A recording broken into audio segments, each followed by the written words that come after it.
اللهم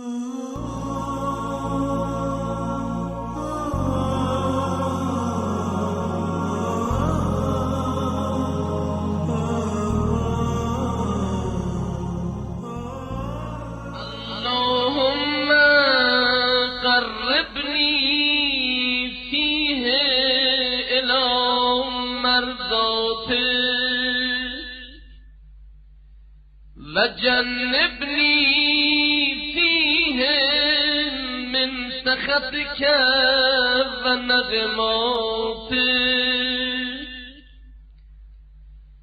ووفقني فيه لقراءة آياتك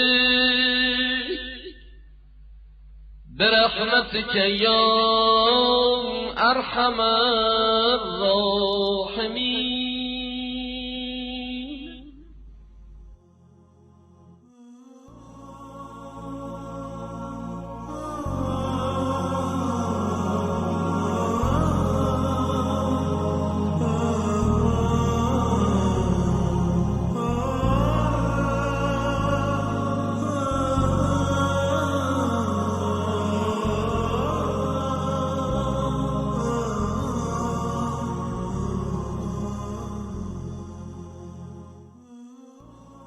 خدایا مرا در این روز به رضا و خوشنودیت نزدیک ساز و از خشم و غضبت دور ساز و برای قرائت آیت قرآنت موفق گردان.